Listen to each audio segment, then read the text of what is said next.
ginamit ni Martin Romualdez ang FLR ng pangalan ng Pangulong Marcos upang itulak ang kanilang unconstitutional na impeachment complaint. Yawn. Sabi nila, nako po, pumirma kayo dahil kung hindi lalabas ang pondo nyo na naka-FLR bago mag-eleksyon. Grabe, no? Chis Escudero, isa pa to. Daku, balupit din yung banat niya. Gentleman from Sorsogon, Senator Francis Escudero is recognized.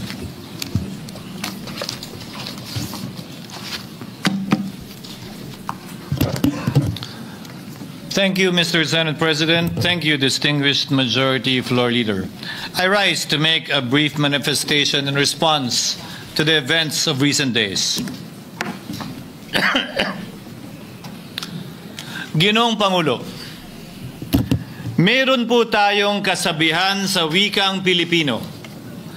Kapag nagturo ka ng daliri sa iba, may tatlong daliri na nakaturo palagi pabalik sa iyo.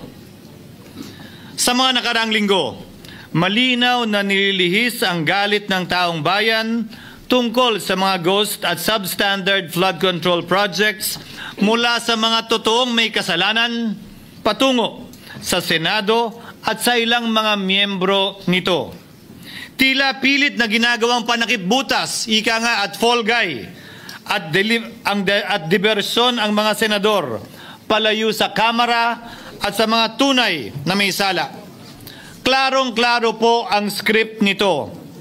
Ipitin ang tatlong dating DPWH officials, pakantahin sa kanila, mema banggit lang na senador, habang pinagtatakpan ang mga congressman na tunay na kasabwat nila sa mga lugar na ginagalawan nila.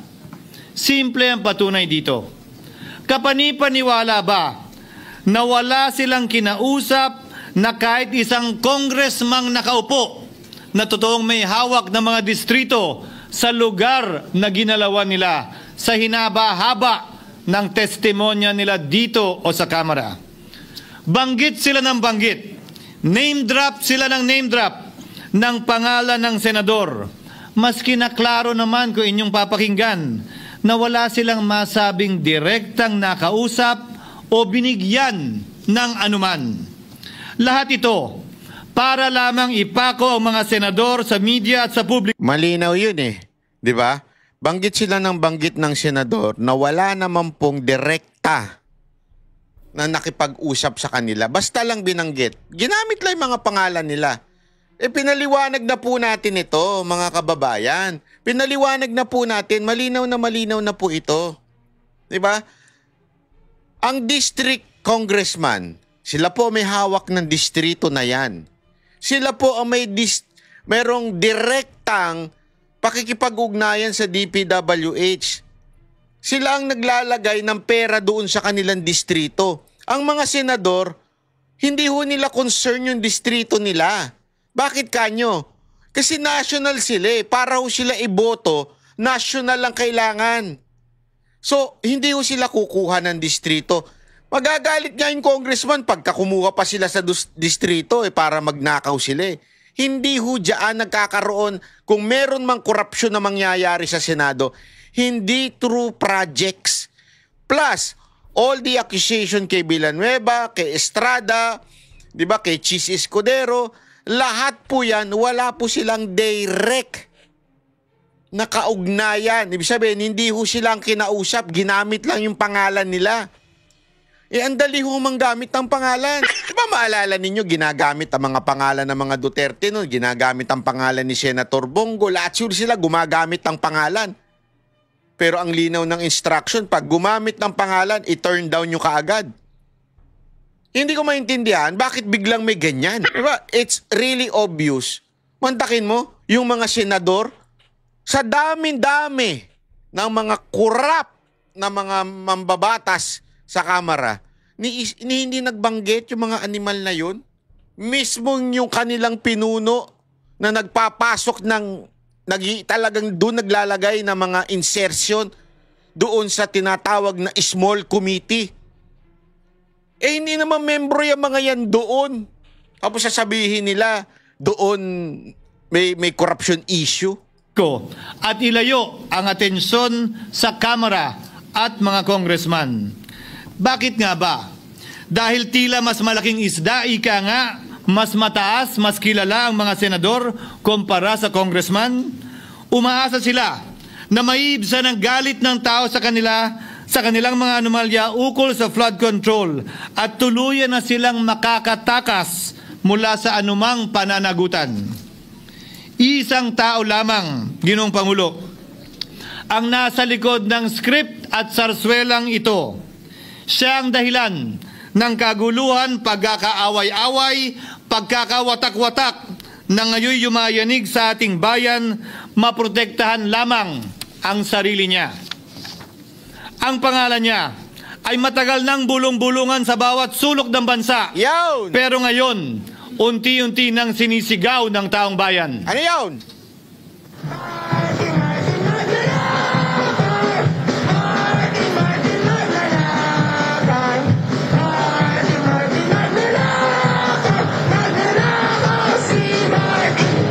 Minamahal kong kasamahan, bakit tila sa Kamara, dito mismo sa Senado, at sa ilang media, ay hindi pa din nila kayang sambitin ang pangalan niya? Pues, sasabihin ko, Martin Romualdez. Minsan ang binanggit ng mga diskaya ito mismo dito sa Senado, ang kanyang pangalan. Pero agad itong pinabawi nung humarap sila sa Kamara. Binanggit ni Master Sergeant Gutesa ang kanyang pangalan. Pero ultimo notaryo, natunto nila at pinabawi nila ang pagnotaryo. Buti na lang, huli na't nasabi na niya ang pangalan ni Martin Romualdez na pinanumpan dito mismo sa ating Blue Ribbon Committee. Hindi ba't si Ginoong Gutesa, hindi ba't si Sergeant Gutesa lamang, ang bukod tanging testigo na walang kinalaman, hindi sangkot sa flood control issue, walang hininging immunity, deal o proteksyon kapalit ng kanyang pagtestigo. Siya ang kauna-unahang nagtestigo na personal na naghatid ng pera sa bahay mismo ni Martin Romualdez. Ang salaysay niya, Ginoong Pangulo, ay kumpirmasyon ng matagal nang isinisiwalat ni Congressman Chanco at Mayor Magalong kung sino ang ulo sa paglilimas sa kaban ng bayan na ating naririnig na rin. 13,803,693 with Congressman Saldico as proponent. For the record, ang binabanggit po nating Representative Elizaldico, siya po yung chairman ng House Appropriations Committee. Walang kaduda-duda yan. Ito nga, hirap na hirap silang banggitin pa yung isa sa mga mastermind nila dyan, si Saldico. Hirap na hirap pa silang banggitin. May isa pang mas mataas sa kanya? Hindi naman gagalaw yun kung walang...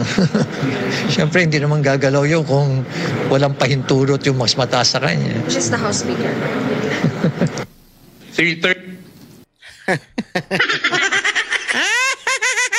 Ginoong Pangulo, pahintulutan niyo po ako magkwento ng konti upang patotohanan ang mga salitang ito.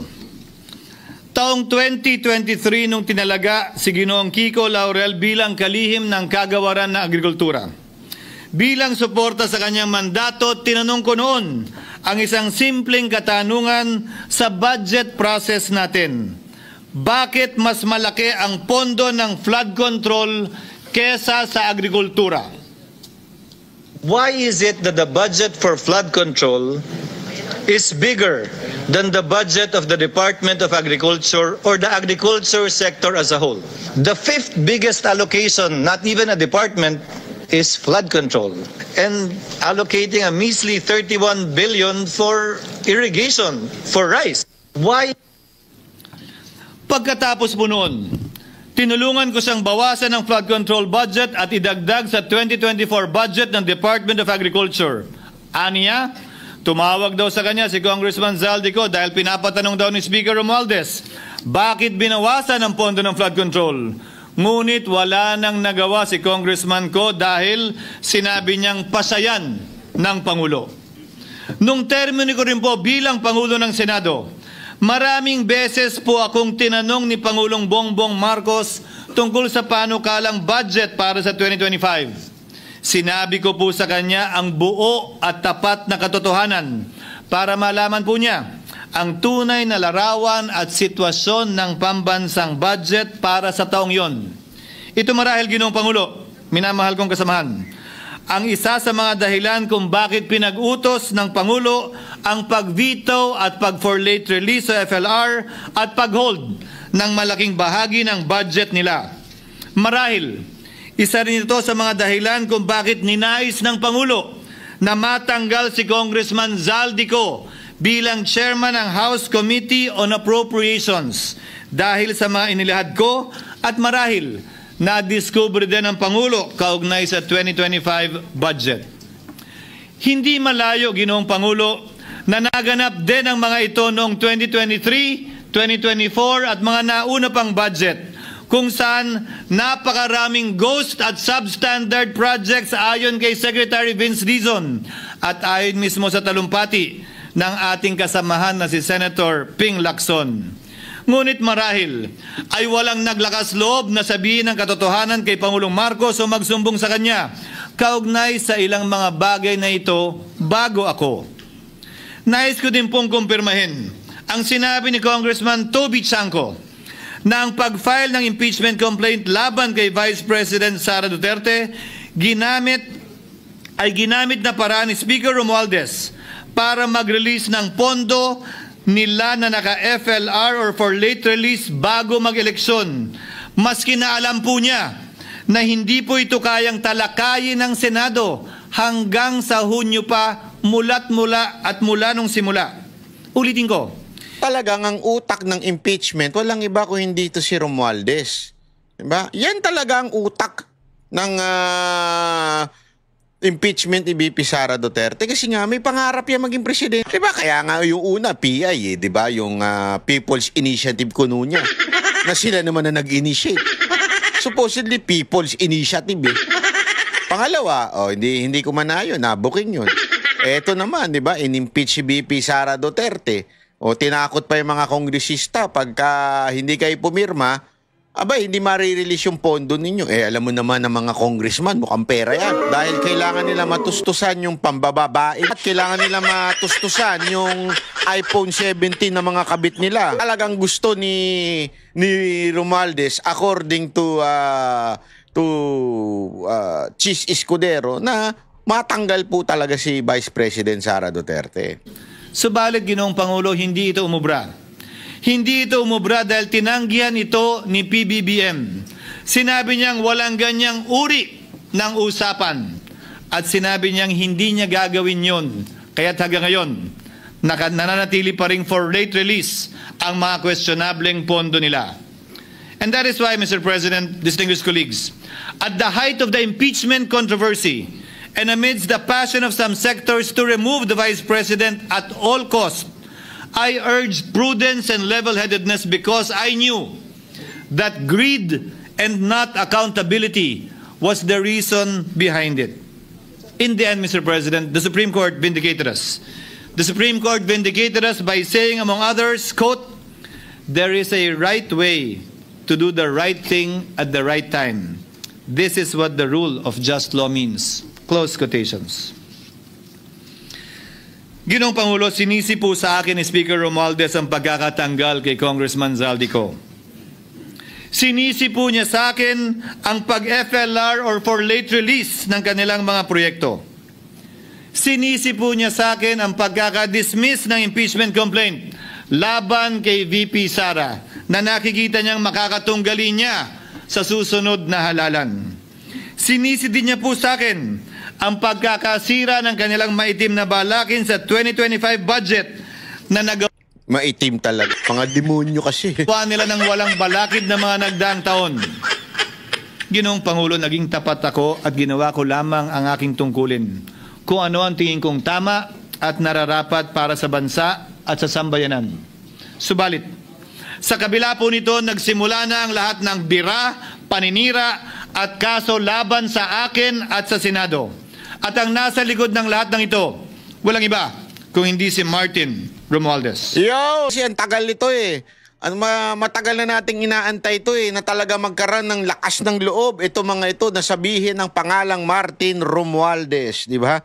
Ika nga ni Mayor Magalong na ngayon lamang nakita ko sinisiraan na rin ngayon. Oo. Bakit ko ba nilabanan at binisto sila Speaker Romualdez mula noon hanggang ngayon kung kasabwat at kasapakat lang din nila ako? Hindi ko po gagawin yun. Ang pinasakig ng tennis court ang nasabing gusali sinimulang pinatayo ng... Ayan yung panira nila kay Magalong dahil nagsasalita na si Magalong, mapupuntir yun na, tatamaan na yung yung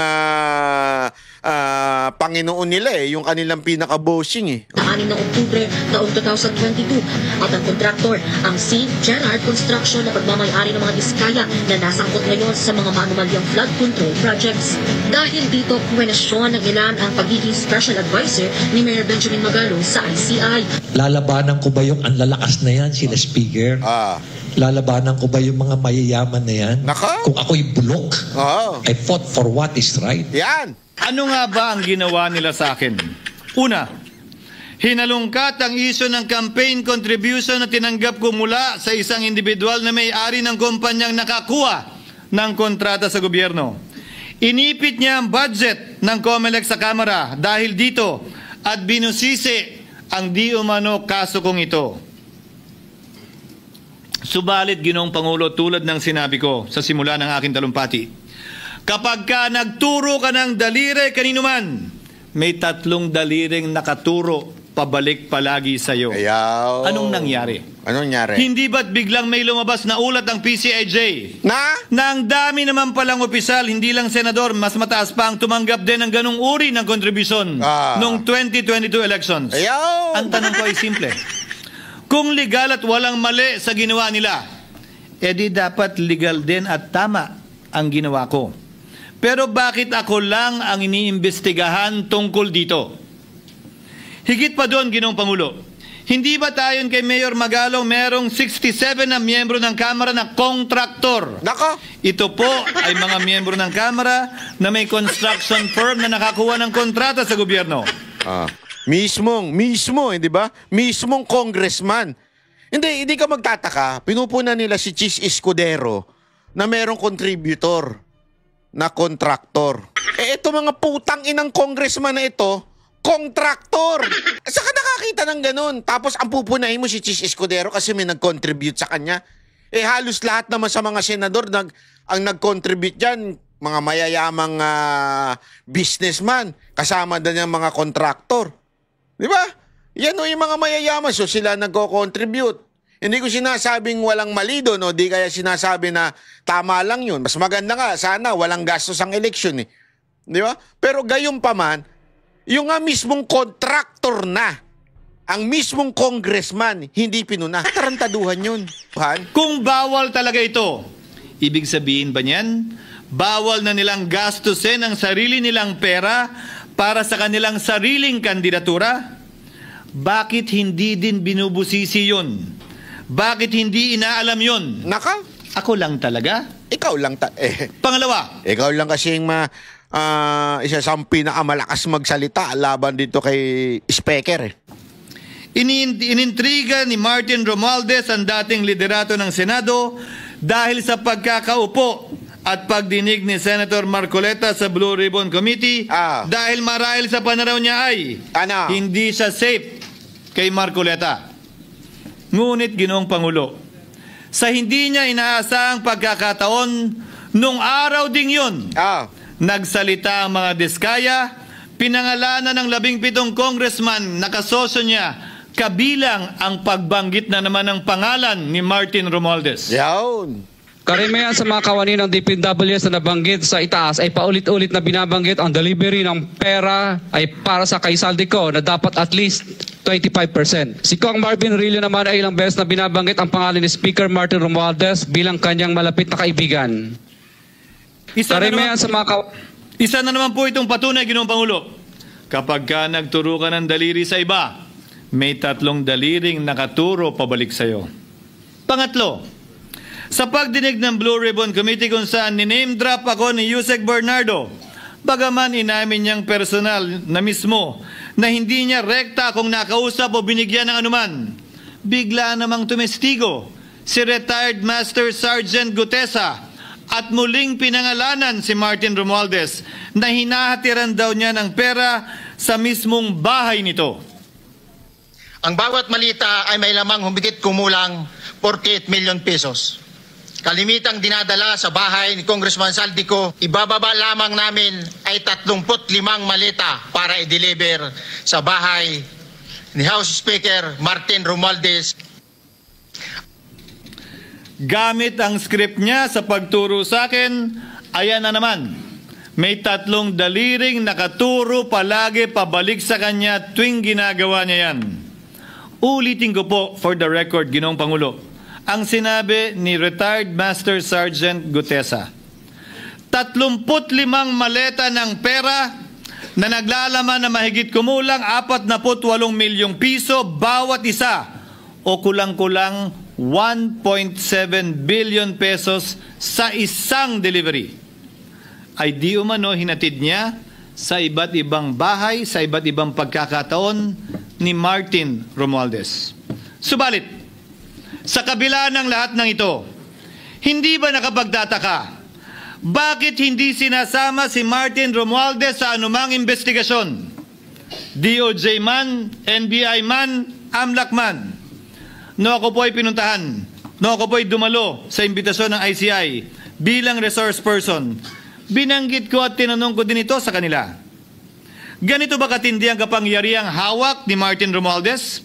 Na bagaman hindi siya speaker, tila the name that cannot be mentioned pa din siya at nagagawa pa din niya ang nais niya kaugnay sa isang mapamiling hustisya o selective justice. Halimbawa, bakit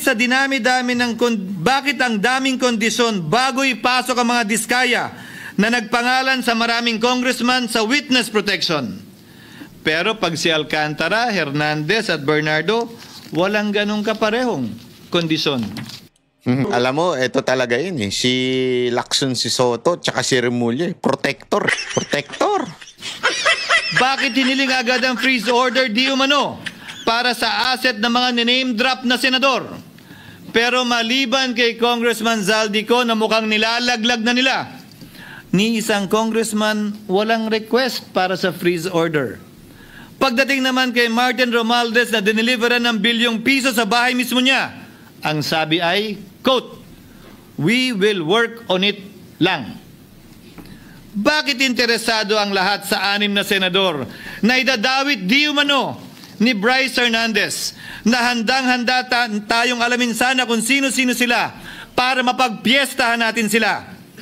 Pero nung sinabi ni Bryce na hindi pala senador, kung hindi kongresista lamang ang papangalanan niya, aba, biglang naglaho ng parang bula ang atensyon. Parang wala na nagtanong. Parang wala nang interes para alamin, sino-sino nga ba yung mga yan? Kung ako po yung tatanungin nyo, alam ko merong 6 na senador eh. May nagtatanong sa akin, bakit wala si Cheese?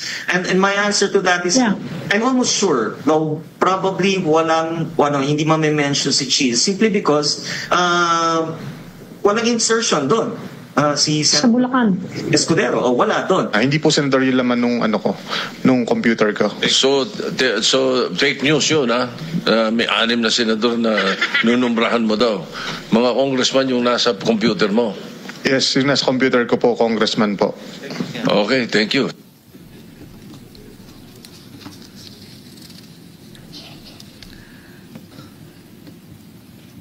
Nagkataon lang ba, Ginoong Pangulo, na ang mga nakaupong senador na dinidiinan sa ngayon ay ang dating Pangulo, dating pro tem, dating punong mayoriya ng Senado, na lahat nagkataon din lang ba na bumoto kontra sa depektibong impeachment ni Vice President Duterte o talagang tinumbok lang kami? Tinumbok In other kayo. words, Mr. President, are we truly for transparency and accountability, or are we merely offering a politically convenient sacrificial lamb in an attempt to appease the rage of the people? What is painful, Mr. President, is that along the way, reputations have been disparaged and tarnished. Innocent persons have been implicated, and the Senate is slowly but surely being destroyed. Nagkataon lang po ba na ang lahat ng ito o ito'y sumusunod sa isang script, direksyon at basbas ni Martin Romualdez? Sa kanyang script na naglalayong ilihis ang galit ng bayan mula sa kanya at sa mga kasabwat niya at ituro ito sa Senado at mga senador. Ginoong Pangulo, ang script at sarswelang ito ay di uubra dahil napakalayo po nito sa katotohanan. Napakasama sa panlasa at tinitiyak ko sa inyo, hindi po ito matatanggap at lulunukin ng sambayanang Pilipino. I've been in public service for 27 years. I've never been accused nor charged with corruption. This is the sterling record which they are trying to tear down, and I tell you, they will not succeed. I will defend myself, Mr. President, against these malicious and false allegations. In fact, I have already filed and will be filing necessary and appropriate charges against my accusers and prove them wrong. And with the help of the Almighty, I will be vindicated and declared innocent, I am sure. Kaya ko po ipagtanggol ang sarili ko, Ginoong Pangulo. Ngunit, Ginoong Pangulo, sino po ang nagtatanggol sa ating institusyon? Kaya't ang aking tanging hiling po sana sa inyo, Ginoong Pangulo, at sa ating mga kasamahan sa Senado. Labanan po ninyo at huwag niyong pahintulutang ang mapamiling hustisya na lantarang nangyayari sa harap natin ngayon. For what is happening now is selective justice and mob justice. Members of the Senate have been thrown off a cliff before the court of public opinion in an attempt to mollify the people's rage, thereby covering up the real perpetrators and giving them a chance to get away. Mr. President, I will not allow justice to be weaponized against the innocent to protect the guilty. Because this corrodes the legitimacy of the law before our people's eyes. Wala pong naniniwala. Bagkos lahat nagtatanong, bakit walang congressman na kasama sa investigasyon? Yun! But what about the other congressmen in Bulacan? Why haven't they been questioned? Yan, isa pa yan eh. Mantakin mo ha. Sa Bulacan, kesyo maraming korupsyon daw. Idinamay pa si Villanueva. Pero ni isang congressman, wala. Anak ka na tarantado ba kayo? Linaw na nga nung sinabi ni, I think it was, I forgot kung si Alcantara ba o yung isa. Pero alinaw nung sinabi niya na ang unang inaano ni Villanueva ay yung mga multipurpose, hindi yung flood control. 'Di ba? Pero yung flood control ang pinasok niya, ganyan. Kesyo, ang tanong, kanino 'yun? Kanino ba talaga 'yun? 'Di ba? Hindi kasi alam naman si Villanueva lang. Wala namang yun eh. Dapat to talaga congressman ng district congressman ng mga nag-ano dyan sa Bulacan. No doubt, yeah. You think that they do not know what's going on?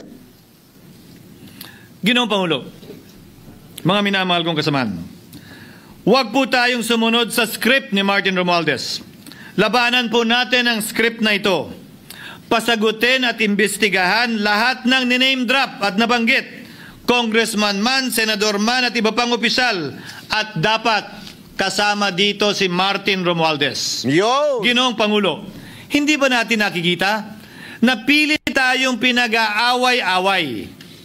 Mayaman, mamamayan. Paano? Hindi kayo pag-aaway-awayin. Yung Senate President nun, tsaka yung chairman ng Blue Ribbon, latang-alatang tuta ni Romualdez. O sabay-sabay tayo. Tuta! Tuta! Tuta! Hindi totoo naman eh. Laban sa lingkod bayan. Lokal laban sa nasyonal na opisyal. Congressman laban sa kapwa congressman. At ngayon, senador laban sa kapwa senador. Yun. Pamilya laban sa pamilya. Yun. Pilipino laban sa kapwa Pilipino. Yun. Ginoong Pangulo, tandaan po natin, mas madaling manipulahin at ang nag-aaway at nagkakawatak-watak na bansa. At ito ang eksaktong gusto nilang mangyari. Ito, sa aking paniniwala, ay bahagi pa din ng script at sarswela na nais palaganapin ni Martin Romualdez upang lituhin, guluhin, linlangin at sirain ang ating lipunan at bansa para lamang huwag siyang mabisto. Sana ay huwag nating payagang mangyari ito. Ginoong Pangulo, tulad ng sinabi ko sa simula ng aking talumpati, sa kada mapang-akusa at mapanghusgang daliri na ituturo ninyo sa inyong kapwa, lalo na kung walang basehan, merong 3 daliring palaging nakaturo sa iyo pabalik. Sana po, maging mapanuri tayo. Huwag dali-daling magturo at maghusga dahil lamang sa napakinggan. Huwag tayong sumabay, kumampi, at magpadala sa script at sarswela ni Martin Romualdez. Kung kayo ay kakampi ni Martin Romualdez, pues sumunod kayo sa gusto nila. Una, maniwala kayo sa mga sinasabi ng testigo niya na nagtuturo lamang sa mga senador. Pangalawa, ibuhos niyo ang galit niyo sa Senado at ng mga senador. Yan yung mga elements of if you are tuta ni Romualdez. Sumunod kayo dun sa script na kanilang mga bata sa DPWH. Pangalawa, ituro nyo lang na ituro ang Senado. Huwag na kayo magturo ng mga congressman. Palayo kay Martin at sa mga congressman. Pangatlo, pagdudahan at sirain nyo si Sergeant Gutesa na bukod tanging hindi nakinabang at walang bahid at hiningi anumang kapalit sa pagsabi ng katotohanan. Oo nga Alam mo, ano kayang benefit ni Hindi, isipin mo, in every crime, in everything that you do, there is always a motive. Ano ang motive na nagsisinungaling ito si Sir Orly? Wala Wala naman, hindi naman siya politiko And he is not saving his ass. Di ba? Hindi katulad ng mga DPWH na opisyal. They're saving their ass. Kasi sila mismo, huli. Ibig sabihin, pag hindi sila nagturo, sila makakasalanan. May mga kasalanan. Ganun din kay Diskaya. Di ba? So, ang tanong, sino lang ang ituturo mo? Ituturo mo si Romualdez, yari ka. Di ba? Kung ituturo mo yung mga senador, okay ka kasi nakaupo si Romualdez Hindi naman na nakaupo Huwag tayo magloko At syempre, protektado yan ng presidente. So talagang meron silang wala silang choice but to reveal someone. That question na kung sino man yung i-reveal nila, base na lang kung saan mo gustong maprotektahan ka. Diba? Kung gusto mo ng protection mula sa Marcos Romualdez Syndicate o gusto mong maging hindi ka protekta ka pa. Diba? Ay malamang sa malamang kakasuhan ka ng todo-todo niyan pag sinabi mo. Kaya tinan mo yung nangyayari kay Diskaya. Diba? Tinuring ng demonyo. Dahil nga sa... Isipin mo sino ang mas demonyo? Yung... Hindi ko sinasabing hindi demonyo yan. Hindi ko sinasabing hindi sila gumawa ng masama. Ang sinasabi ko, kontraktor lang yan Private yan Tandaan ninyo, ang pinakamas demonyo dyan, yung DPWH na opisyal. So, mas yari sila. Sa totoo lang. Kaya mas takot sila na makasuhan. So, kanino sila papanig? Yung nakaupo sa gobyerno. Walang iba kundi ang Marcos Romualdez team, di ba? Diyan sila. Or, talaga magsabi sila. Pero ito matindi. Si Sir Orly, wala siyang pakialam. Wala naman hindi ko naman kailangan lumabas Hindi, isipin mo to Kung gusto lang ng tahimik na buhay ni Sir Orly, hindi naman niya kailangan lumabas. Bakit siya ko lalabas? Mapapahamak lang ako. Unang-una, kung hindi ako lumabas, wala naman akong kaso. Wala naman akong... I do not need to participate, ika nga.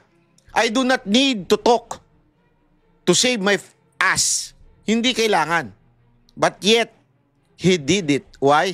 Kasi nga, hindi niya malunok sa kanyang prinsipyo. At pag titingnan ninyo ang record nito ni Sir Orly, talagang makabayan itong taon to. Patriotic ito. Yung record niya bilang Marine. Kaya nga siya nagsalita Hindi kaya ng kanyang konsensya. Nung nalaman niya na yung dinideliver pala ay galing sa pagnanakaw, hindi niya kaya. Kung ikaw yon, ito sa totoo lang. Kung ako yon, I mean, kung tayo, ordinaryong Pilipino, magdodouble na pag-iisip Tangina, kakalabanin ko Marcos Romualdez. Tayo nangyari ako. Kita mo nga lahat ng kumalaban, na-demand di ba? Lahat nga ng nayayari Kung ano-ano kung ungkatin pa lahat ng ginawa ko. Kasi tao yan Maaaring nagkamali rin yan in the past. Maybe, I'm not saying he did. Pero maybe, uungkatin lahat, di ba? Pagka ikaw ay lumaban sa Marcos Romualdez Syndicate, talagang uungkatin ka niyan. So, ang lupit po niyan, di ba? Pagka ganun. Pwede ka na lang manahimik. Bakit ba ako sasali sa gulo niyo? Maraming Pilipino ang ganyan ngayon. Tandaan nyo, I think it was 90 na security yan. Asa na yung iba? Siyempre, takot. Hindi ko masisisi kung takot sila. Sigurado ako nakita nila yung kawalangyaan ng mga boss nila. Sigurado ako nakita nila yung kapangyarihan ng mga boss nila. Kaya di sila magsasalita. Takot siya mga yan. Pero ito, nagsalita. So in other words, mga banateros, wala siyang motibo para, kung hindi siya magsalita, tahimik ang buhay niya. Pero bakit niya ginawa? Kasi nga, dahil sa pagmamahal sa bayan. Pwede siya manahimik, pero nagsalita. Wala siyang motibo na manira, wala siyang motibo na nililigtas niya sarili niya. Wala. Yung mga DPWH official, meron. Siya, wala. Pwedeng tahimik na buhay niya. Ba't niya ginawa? Kasi nga, may paninindigan yung mama. Diba? Yun lang yun Pangapat, huwag niyong payagang mabanggit man lang ang pangalan ni Martin Romualdez. Panglima, huwag niyong payagang ipatawag si Martin Romualdez sa anumang investigasyon. Pang-anim, huwag niyong payagang imbestigahan si Martin Romualdez at mga kasamahan niya saan mang lugar. Nako. Ako, Ginoong Pangulo, hindi ako kakampi ni Martin Romualdez. Kaya lalabanan ko siya at lahat ng panglilinlang niya. Una, papatunayan kung hindi totoo ang mga panggigipit at paninira ng mga testigo niya laban sa akin at mga senador. Pangalawa, tututulan ko ang paglilihis at diversyon na ginagawa niya palayo sa kanya at sa Kamara. Pangatlo, hindi ko papayagang sirain ang mga senador pag away-awayin tayo at sirain ang institusyon ng Senado. Pangapat, pinaniniwalaan ko at saludo ako kay Sergeant Gutesa at iba pang katulad niya sa paglabas ng katotohanan. Panglima, hindi ako matatakot banggitin ng paulit-ulit ang kanyang pangalan, Martin Romualdez. Yun. At ipaglalaban kong ipatawag at imbestigahan si Martin Romualdez at lahat ng kanyang mga kasangkot at kasama. Ginoong Pangulo, mga minamahal kong kababayan, kung nais niyong lumitaw ang katotohanan, kung nais niyong panagutin ang tunay na salarin, kung nais po niyong makulong ang tunay na may kasalanan, huwag ninyong kampihan si Martin Romualdez. Yawn. Punitin natin ang script ni Martin Romualdez. Yawn. At higit sa lahat, huwag magpadala, huwag sabayan, huwag maniwala sa sarswela na nilalako ni Martin Romualdez. Maraming salamat po, Ginoong Pangulo, at magandang hapon po.